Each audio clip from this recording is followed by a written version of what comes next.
যুদ্ধের দাবামায় স্বস্তির নিঃশ্বাস। হরমুজ প্রণালী দিয়ে ভারতের তেলবাহী জাহাজ প্রবেশ। মধ্যপ্রাচ্যের উত্তপ্ত রণক্ষেত্র যখন আগ্নেয়গিরি, তখন আমেরিকা, ইসরায়েল ও ইরানের সংঘাতের জেরে বিশ্বজুড়ে তেলের বাজারে চরম অস্থিরতা। ঠিক সেই মুহূর্তে ভারত পেল এক বিরাট স্বস্তির খবর। আন্তর্জাতিক চাপের মুখে মাথা না নত করে কূটনৈতিক কৌশলে হরমুজ প্রণালী দিয়ে ভারতের তেলবাহী জাহাজ চলাচলের অনুমতি আদায় করে নিল নয়াদিল্লি। একে ভারতের পররাষ্ট্র নীতির এক বড় সাফল্য হিসেবেই দেখছেন প্রতিরক্ষা ও ভূ রাজনীতি বিশেষজ্ঞরা। বুধবার অর্থাৎ 11ই মার্চ লাইবেরিয়ার পতাকাবাহী এক বিশালাকার তেলবাহী জাহাজ সেনলং সুয়েজ ম্যাক্স মুম্বাই বন্দরে নোঙর করেছে। জাহাজটি সৌদি আরবের রাস তনুরা বন্দর থেকে 1,35,000 মেট্রিক টনের বেশি অপরিশোধিত তেল নিয়ে রওনা দিয়েছিল। মধ্যপ্রাচ্যের সংঘাত শুরুর পর এটি ভারতের মাটিতে পৌঁছানো এই প্রথম তেলবাহী জাহাজ। বন্দর কর্তৃপক্ষের আধিকারিক প্রবীণ সিংহ জানিয়েছেন, জাহাজটি বর্তমানে জওহর দ্বীপে নোঙর করে খালাস প্রক্রিয়া শুরু করেছে। এই তেলের যোগান পূর্ব মুম্বাইয়ের মহুল শোধনাগারে পাঠানো হবে।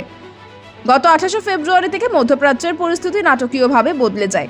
ইরানের আকাশসীমা এবং হরমুজ প্রণালীর ওপর দিয়ে বাণিজ্যিক জাহাজ চলাচল কার্যত বন্ধ হয়ে গিয়েছিল। বিশ্ব বাণিজ্যের এই লাইফ লাইন বন্ধ হয়ে যাওয়ায় ভারতের জ্বালানি নিরাপত্তা নিয়ে তৈরি হয়েছিল গভীর অনিশ্চয়তা। প্রশ্ন উঠেছিল, দেশের পেট্রোল ডিজেলের যোগান কি তবে এবার থমকে যাবে? এখানেই আসে এক মাস্টার স্ট্রোক। সূত্রের খবর, এই সংকটময় মুহূর্তে ভারতের বিদেশমন্ত্রী ডক্টর এস জয়শঙ্কর সক্রিয় ভূমিকা গ্রহণ করেন। ইরানের বিদেশমন্ত্রী আব্বাস আরাকচির সঙ্গে গত কয়েকদিনে 3 দফায় অত্যন্ত গুরুত্বপূর্ণ বৈঠক করেন তিনি। আলোচনার মূল এজেন্ডা ছিল ভারতের জ্বালানি সরবরাহ যেন কোনোভাবেই ব্যাহত না হয়।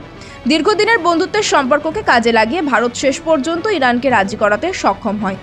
ইরানের তরফে জানানো হয়েছে, ভারতীয় পতাকাবাহী বাণিজ্যিক জাহাজ এবং তেলবাহী ট্যাঙ্কারগুলি হরমুজ প্রণালী দিয়ে নির্বিঘ্নে যাতায়াত করতে পারবে। কেন এই জয় ভারতের জন্য গুরুত্বপূর্ণ? ভারতের জ্বালানি চাহিদার একটি বড় অংশ মধ্যপ্রাচ্য থেকে হরমুজ প্রণালীর মাধ্যমেই আসে। এই পথটি বন্ধ হয়ে যাওয়ার ফলে দেশের পেট্রোল, ডিজেল এবং রান্নার গ্যাসের যোগান মারাত্মকভাবে ক্ষতিগ্রস্ত হয়ে পড়ে।